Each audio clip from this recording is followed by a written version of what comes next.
Welcome to tacosandgeeks.com. Woo! Whoa, we're back with more X-Men 97 reviews. This is episode 3, and man, is Sinister back with a vengeance, man. Yo, This was yes. We had to run back to the couch to talk about how wild. Episode 3 now is my number one favorite. Yeah. they I love the payoff for this because if you watch the original series, Sinister said, number one, he's going to be back. His obsession with Scott and Jean paid off in this particular episode. I mean, there's so much to unpack with this. Completely, we'll keep it mild spoilers with this, but I have to say, man, they did an excellent job introducing Madeline, the way they paid off Madeline, the way they set up certain arcs, building relationship between Sunspot and Jubilee. The fact you know what was so crazy, and this is a minor spoiler, Wolverine and Jean, Sean, for 1 second, when Wolverine was looking over the real Jean Grey and she was going deep into his mind, for 1 second I was like, oh my god, is this man about to steal Cyclops' girl? He's gonna be Mr. Steal Your Girl. Yeah. Like, I thought for a second, I was like, oh my god, he's about to just like manipulate Jean and be like, you know what? Scott can have her. I'm gonna have the real Jean Grey. I thought Wolverine was gonna go this savage. I was like, yo, please don't do this. And thankfully it didn't pay off that well. But Sean, what were your thoughts on this one, man? okay, so first let me give you a little backstory to this. Like the X-Men was one of the first comics I picked up. Don't not to get it that Marvel has always been my favorite. I was like most young kids back in the days. Like it was Batman, Superman because Marvel didn't stand out. So I wanted something. One of my friends put me on to an X-Men comic. It was actually what was funny was the comic that we found that got me into X-Men was Fall of the Mutants, and it was a New Mutants comic book. And then that's when I discovered that comic books have story arcs, and they go through different comic book brands. So, Fall of the Mutants was the first thing I got introduced, which ran through X-Men, New Mutants, X Factor. It ran through a lot of the Marvel, I guess you can say the Marvel mutant comic community, because I don't remember if it affected the Avengers or anybody too much. I think if it did, it wasn't a main part of their arc. So it was just mainly comprised of how the mutant liberation was taking mutants to Genosha and turning them into slaves. That it was a whole slave community, and it was they had the inhibitor collars. And I mean, one of the best scenes I always talk about is when Rogue and Wolverine get captured, and the art style is like Wolverine's claws pop. It's just his healing factor wasn't working, completely. So what ends up happening is like they break out, they do what they have to do. But the second story arc I got into with the X-Men was Inferno, which is what episode 3 alludes to. And they talk about Inferno introduced you to Madeline Pryor, which was a clone of Jean Grey. It introduces you into I think I'm not remembering completely, so pardon me if I get a couple of the facts wrong about the comic book because it's been so many years since I read it. Anybody, if you get a chance, go back and read the original Inferno, not the new one that came out during the new Secret Wars, but where Inferno was a battle planet. It centered around Madeline Pryor's child. She was the Goblin Queen. It also centers around Colossus' sister, Iliadra. It talks about everything that's going, like the whole Mephisto, Sim. And what's different from here is that I think the entire comic was set around Colossus' sister. Her being stolen as a child, her growing up in hell, and her discovering her powers now while she was in hell, and the whole arc and how Inferno starts. And it starts with Madeline Pryor. And if I'm not mistaken, I could be wrong. I have to look it back up. Like I said, it's so many years ago. I think Madeline was dating Scott's brother. I think she was dating Havoc at the time. And that's when all that starts. Or she wasn't, or she was dating somebody else.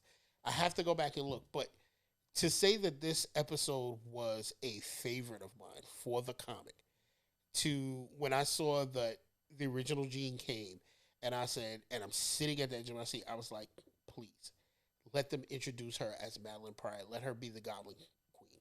And they started her as saying she was the Goblin Queen. She full on pops in the outfit, which I'm, like I'm a grown man and I'm jumping up and down, like at like, oh man, like this is bringing back so many memories, nostalgia, and I'm like, holy, like please continue. And this episode did not disappoint. Also, the fact that Morph turned into Colossus' sister in the battle when he realized Mrs. Sinister had something to do with this was just amazing. This entire episode was chef's kiss to like whoever was in the kitchen cooking this episode up. Yo, they put their foot in it. They did their thing. I mean, this was a stellar episode. And to say this brought me back to why I am so glad they reset and went back. And I'm a little more confident now that they're going to do the X-Men correct when they come out in the live action, because this cartoon series is really giving everybody like the feels from the 90s. They're continuing with a great storyline. I mean, if this is not a number one favorite on Disney Plus, I don't know what this is. These are 3 episodes, and I'm already like the only episode I had a slight problem with was episode 1 was slow. Come on, man. This show is fire. I'm gonna tell you, it's fire, Justin. I mean, man, just to piggyback off what Sean said, just the Morph is slowly becoming. If he's not a fan favorite from the original, because he didn't have that much screen time, they're making sure Morph shines in this second iteration of the X-Men TAS, because, I mean, we even saw a glimpse of the Morph when he was controlled by Sinister. You know, for someone who watched the original series, like, to death, still watched it to this day. I literally binge watched it before 97 came out so I could be refreshed. And the way they're handling Morph is great. Honestly, my only complaint with this series is I wish Beast had a little bit more screen time. I agree. I wish Beast, even Wolverine too, will have a little bit more screen time. But I think because they had so much of the focal point in the original series, Scott's getting more burn, Jean's getting more burn, Rogue and Magneto having Danger Room sessions. We all know what they're doing. Constant scheduling of Danger Room sessions. My heart goes out to Gambit. My heart really does go out to Gambit. My man is handling that like a G though. Yeah, he's like, yeah. He's like, all right, whatever. I mean, it's Gambit, so I don't think Gambit's gonna care too much about it.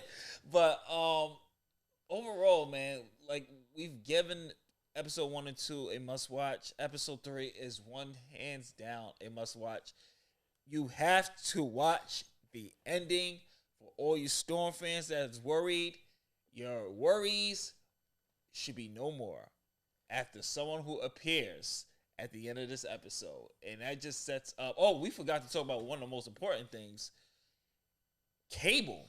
The way they did the origin story of how Cable gets to the future from the original series. And because it was like, how did Cable get there? It's like he's from the future. They paid this off beautiful. The way it makes sense of why Bishop was so the way he was with Cable in the first series is in the original series. Now you see why, because Bishop has a hand in all this, and they the way they did it, and they even brought it for those who remember the season. I think it was season 2 when it came to the mutant disease. There's a little bit of an Easter egg for those who remember that mutant disease. It has something to pay off. So, Sean, what are your thoughts on the Cable origin? Yeah, so I was a little sad because I don't want to see Bishop go because, like, you can't have him in the opening credits and then, like, episode 3 is like, Beast is like, yo, we're going to get you back to the future. And I'm like, but why can't Bishop just stay for a little bit. Like, just let my man like rock for a little bit. Like, I mean, that scene where he tells Scott like power me up, and Scott lets a full blast go in. He lets it off, and he looks at and Scott looks at him with a snide remark, which I'm like, okay, be that asshole. But he goes, "You're welcome." Like, and he, I think that was a great scene. Like we know where Scott's been and where he's going, and uh, that origin story with Cable and naming him Nathaniel and doing everything else, like, really, that's why I said this episode really brought me back Nathan. to Nathan, and really brought me back to the comic books. And I just, it reminds me of the New Mutants comic book when Cable first appears. Uh, Domino knows who he is. Domino knows what his powers are. The way he talks about, I'm wondering if they're gonna do any of the clones of Cable. Like, are they gonna do Strife as a clone and pay that off later? Are we gonna get Longshot coming in? Will Domino show up? Will Bishop be back for a little while and then he disappears? I mean, this is there are so many things being done right now. I can't even talk. I'm just saying that this episode was so well done. It's too much in there, and we didn't want to give too much of a spoiler. I'm just telling you, please go watch this episode. This episode is worth it, and that's pretty much the end of my rant for it. Hands down, a must watch, and we're gonna end this review here. X-Men '97 is continually to deliver. I mean, if you're still on the fence about this, do not be on the fence about this. Dive in, watch all 3 episodes. It is just like how we grew up watching it as kids, some of us teenagers. This is how we're hoping the X-Men will be represented live action in the MCU. Fingers crossed. I mean, they have the building blocks here. Just use the same writing team or whoever. Like, you can tell the people behind this had so much respect, so much care for the show. Definitely check this out. This is Justin and Sean from AtakusGeeks.com. This has been a reviews from the couch of X-Men '97 with episode 3. If you like what we do here, don't forget to like, share, subscribe, hit that notification bell. Helps out the algorithm. And if you watch this on AtakusGeeks.com, browse our website. Check out our new interview with the CEO and creative director of the indie game High Water. Check out UWL, our WWE 2K playlist. We will be back this summer with season 3. Check out Essential Anime season. Spring anime is starting soon, so expect all the series premieres, reviews. And thank you very much. Peace, love, and happiness. We'll catch you in the next one later days. Peace.